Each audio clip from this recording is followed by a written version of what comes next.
여러분 안녕하십니까? 광주 MBC 뉴스투데이입니다. 먼저 오늘의 주요 뉴스입니다. 유대회를 겨냥해 새로 지은 광주 남부대 수영장 등 4개 경기장이 시민들에게 개방됩니다. 박준영 전 전남지사가 새정치민주연합이 사망 선고를 받았다며 탈당을 선언했습니다. 지역 정가의 연쇄 탈당설이 흘러나오고 있습니다. 굴비의 본고장 영광에서 참조기의 어획량이 반토막이 나면서 대규모 방류 행사가 열렸습니다. 세월호 실종자 가족이 쓰고 있는 팽목항 시설물 운영을 위한 국비 확보가 이번 달도 힘든 것으로 드러났습니다. 광주시가 유대회를 위해 신설했던 4개 경기장에 대한 활용 방안을 내놨습니다. 수익시설 유치를 통해 재정 부담을 줄이고 지역사회 문화 거점으로도 활용한다는 겁니다. 이계상 기자의 보도입니다. 지난 14일 폐막된 광주 유니버시아드 대회. 대회가 열린 37개 경기장 가운데 4개 경기장만을 신설해 저비용 고효율 대회라는 호평을 받았습니다. Gwangju and the organizing committee wanted to spend as less as possible of money because it has a cost and it has a cost for the citizen of Gwangju and for Korea. 광주시는 대회를 위해 신설했던 4개 경기장도 재정 부담을 최소화하면서 지역사회 문화 거점으로 활용하기로 했습니다. 먼저 남부대 수영장은 국내외 수영 대회는 물론 훈련장으로 쓰면서도 시민들에게 개방해 생활체육 공간으로도 활용하게 됩니다. 광주대 체육관은 기본적인 스포츠 행사 말고도 헬스장과 공연장 등으로 활용될 계획입니다. 특히 해당 대학과 협약을 맺어서 시설 운영을 맡기고 적자가 날 경우에는 10%를 초과한 금액만 지원한다는 계획입니다. 대학이 성실히 관리를 해서 적자를 발생이 안 되도록 하면서 그래도 혹시라도 모를 재정 적자가 있을 때는 나머지 비용은 우리 시가 부담한다. 광주국제양궁장은 양궁대회에 지장을 주지 않는 범위 내에서 축구장 등으로 활용되고 진월국제테니스장은 시체육회에 위탁해 동호인과 주민을 위한 시설로 쓰이게 됩니다. 그동안 국제스포츠대회 이후 혈세만 먹는 애물단지로 취급받아온 경기시설. 유대회 성공 개최에 이어 광주시가 사후 활용의 모범 사례를 만들 수 있을지 관심이 모아지고 있습니다. MBC 뉴스 이계상입니다.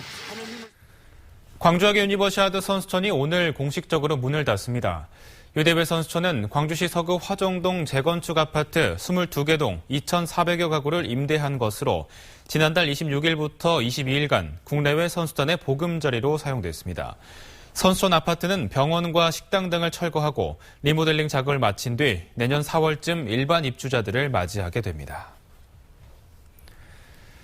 박준영 전 전남지사가 새정치민주연합이 이미 사망 선고를 받았다며 탈당을 선언했습니다. 친노 주류 세력에 대한 반감으로 지역 전현직 의원들도 탈당설이 잇따르고 있어 연쇄 탈당이 현실화되는 것 아니냐는 분석도 나오고 있습니다. 한신구 기자의 보도입니다. 박준영 전 전남지사가 새정치민주연합 탈당에 첫 스타트를 끊었습니다.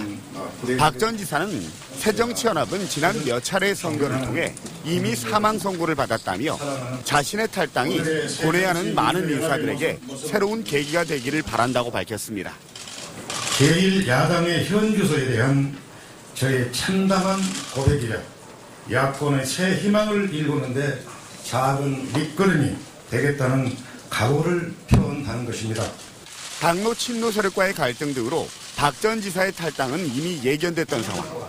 그렇지만 지난 8일 박 전 지사가 박주선 의원과 박광태 전 광주시장, 정대철 상임고문 등과 회동을 갖고 신당 등을 논의한 것으로 알려져 이들 인사들의 추가 탈당 여부에 관심이 모아지고 있습니다. 국민의 지지를 새정치연합이 회복할 수 없다. 그렇다면 새정치연합을 대신하는 정당을 만드는 것이 정치인의 도리고 유권자에 대한 책임이다. 지난 4.29 재보선 참패 이후 전통적인 텃밭의 민심 위반이 구체화된 데다 최근 실체도 없는 신당에도 밀린다는 여론조사 결과까지 나오면서 탈당이나 신당 창당 움직임도 빨라지고 있습니다. 이런 가운데 당 중앙위원회는 오는 20일 각 계파의 이해관계가 얽혀있고 반발도 거센 혁신위원회의 혁신안을 논의할 예정입니다. 이 혁신안의 통과 여부가 연쇄 탈당으로 이어지는 도화선이 될지 일단 수면 아래로 잠복할지를 가늠하는 시험대가 될 것으로 보입니다. MBC 뉴스 한신구입니다. 오늘 구름 많은 가운데 광주가 30도까지 오르면서 어제만큼 더운 날씨가 이어지겠습니다. 현재 제11호 태풍 난카는 일본 시코쿠 부근의 해상에 상륙한 뒤 오늘 오후 3시에는 독도 해상을 지나겠습니다. 내일 오후쯤이면 우리나라 영향권에서 벗어날 것으로 보입니다. 이 때문에 내일까지 동해안과 남해안을 중심으로는 초속 15m 이상의 강한 바람이 불어오겠습니다. 주말 날씨 알아볼까요? 내일까지는 바람이 조금 불어오겠지만 구름 많은 가운데 광주가 31도까지 오르면서 여전히 무더위가 기승을 부리겠습니다. 날씨였습니다. 우리나라에서 굴비하면 영광굴비죠. 그런데 이 굴비의 본고장이라 할 수 있는 영광에서 굴비 원료인 참조기 어획량이 반토막이다. 이젠 길러서 잡아야 할 지경입니다. 김인정 기자가 취재했습니다.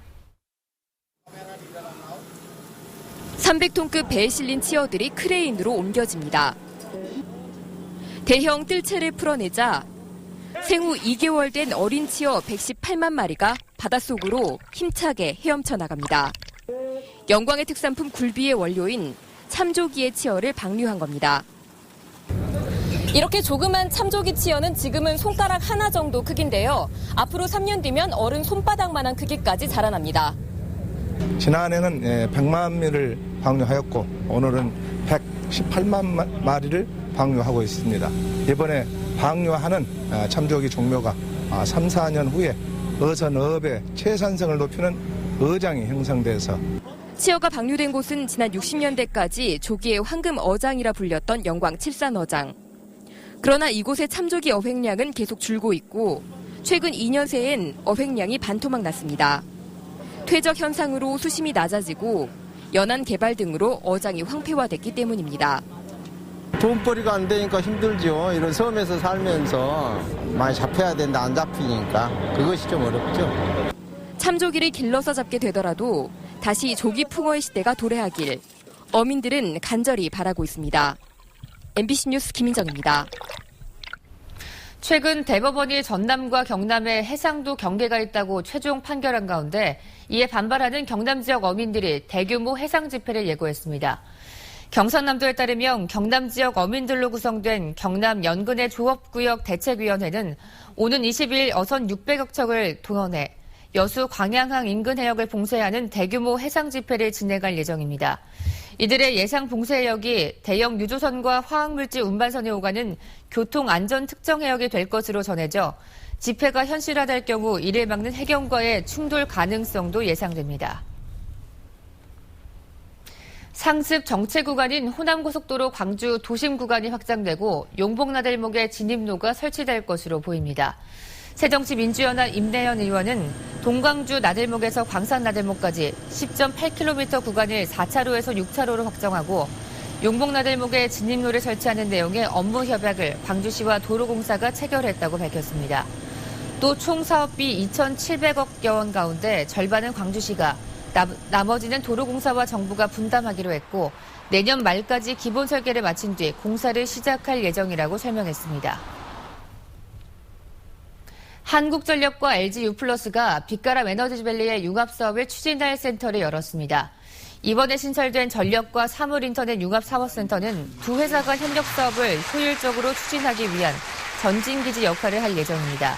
한전과 LG유플러스는 사물인터넷을 이용한 에너지 효율화와 IPTV를 통한 전력 사용 정보 제공 등 스마트 그리드 분야의 신사업 모델을 발굴하기로 했습니다. 정부 지원을 받아 연구 용역을 한 교수들이 납품업자 등과 짜고 연구비를 이용해오다 경찰에 적발됐습니다. 송정근 기자입니다. 광주의 한 대학 교수와 과학 기자재 납품업자가 주고받은 문자 메시지입니다. 에어컨의 모델과 가격을 이야기하더니 교수가 납품업자에게 구입해달라고 말합니다. 또 다른 대학 교수도 이 납품업자에게 노트북 구입을 의뢰한 뒤 구입 비용은 재료비로 처리하도록 했습니다. 이들 교수들은 개인용 전자제품뿐만 아니라 명절 선물과 생필품까지 구입하는 데 연구비를 사용한 것으로 드러났습니다. 학교에서 전적으로 직원들 다 보니까 안전한 것들이 있기 때문에 그런 것도 전혀 수준이지. 그 정도 관행적으로 그 정도 수준은 다 솔직한 얘기를 해서 전국에는 모든 연구하는 교수들. 경찰에 적발된 교수들은 지난 3년 동안 2,700만 원을 유용한 것으로 드러났습니다.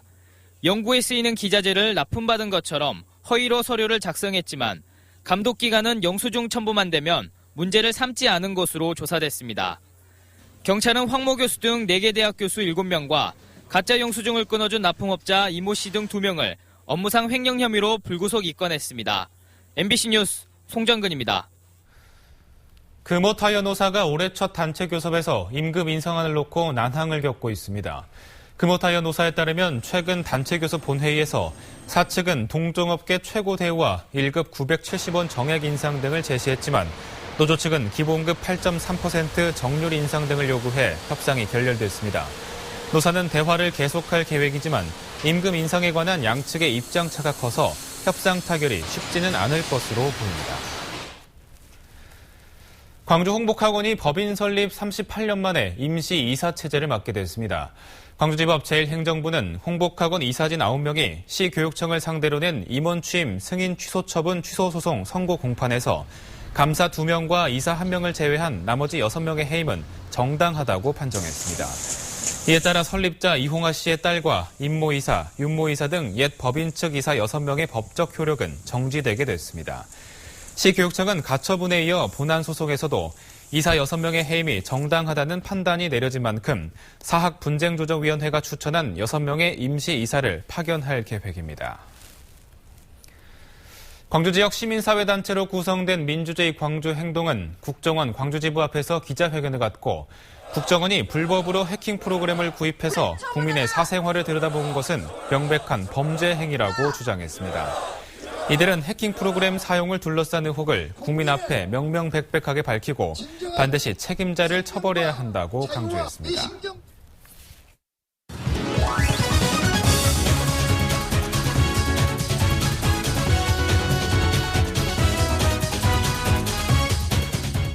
스포츠시대입니다. 기아 타이거즈 전반기 마지막 경기를 화려한 승리로 마무리했습니다. 후반기 선전을 다짐하기라도 하는 듯 넘치는 에너지를 뿜어냈습니다. 투타 모두 완벽했습니다. 복귀전을 치른 양현종은 5.2이닝 1실점으로 시즌 9승을 올렸습니다. 전반기를 평균 자책점 1.77로 마무리했는데 2010년 류현진 이후 5년 만에 기록되는 전반기 1점대 방어율입니다. 긴 기다림 끝에 만난 반가운 얼굴도 있었습니다.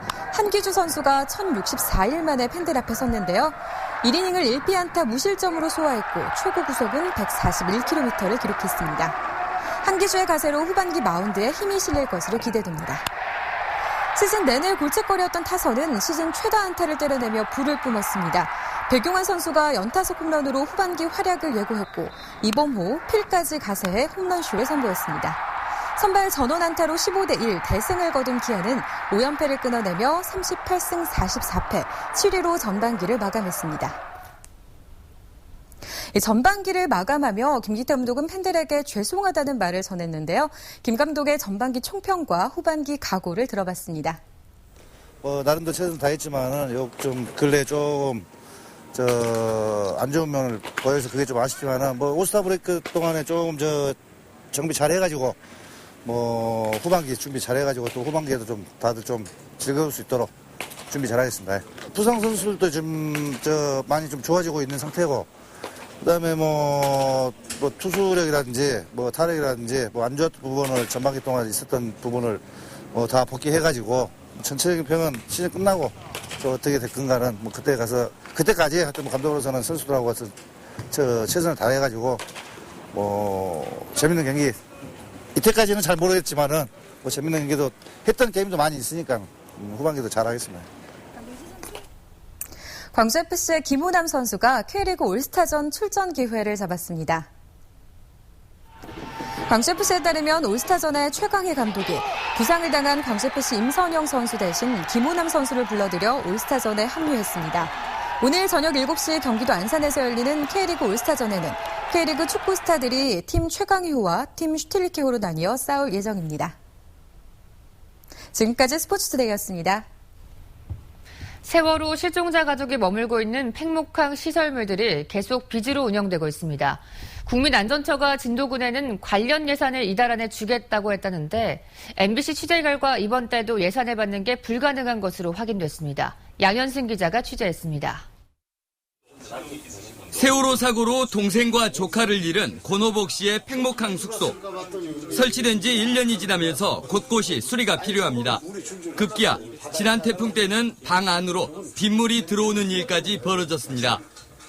이불이 지금 절반은 몰랐는데 물이 흥분해. 가족 지원 시설물과 하루 7만 원씩에 빌린 화장실, 샤워실용 컨테이너 임대료가 밀려 있습니다.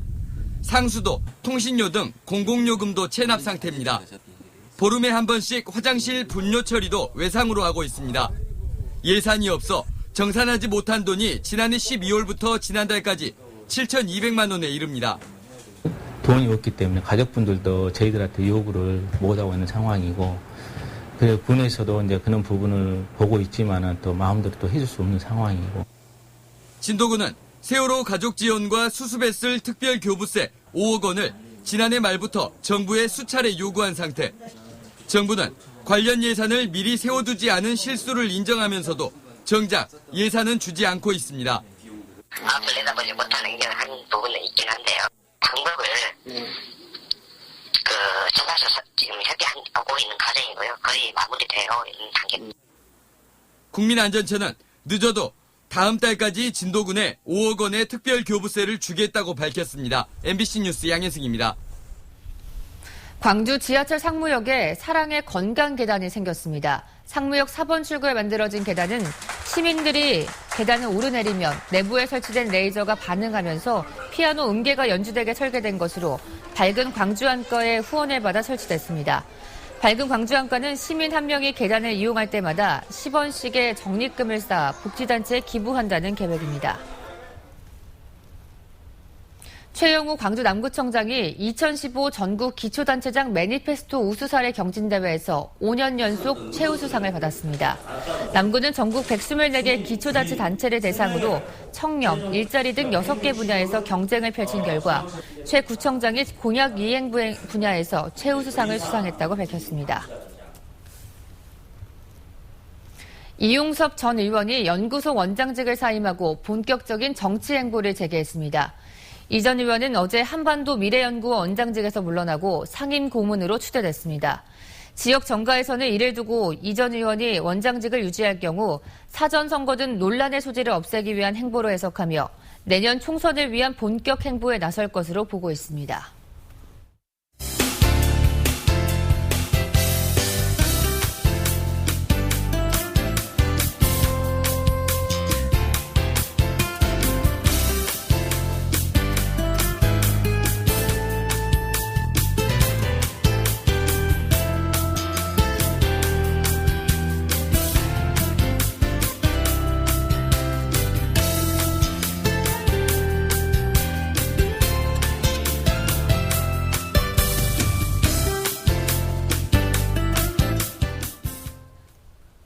오늘 구름 많은 가운데 광주가 30도까지 오르면서 어제만큼 덥겠습니다.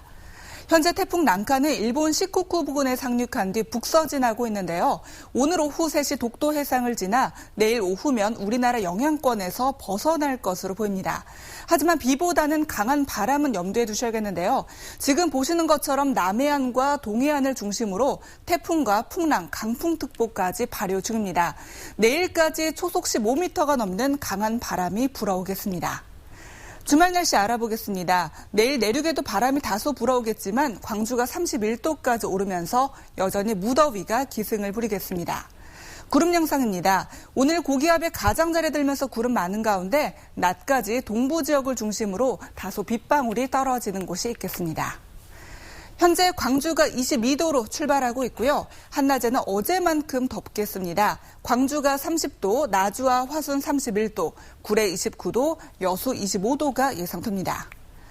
현재 남해상에 풍랑특보가 발효 중인 가운데 물결이 무척 거세게 일겠습니다. 특히 너울성 파도에 주의하셔야겠습니다. 다음 주 월요일에는 장마전선의 영향으로 비가 조금 내릴 것으로 전망됩니다. 날씨였습니다.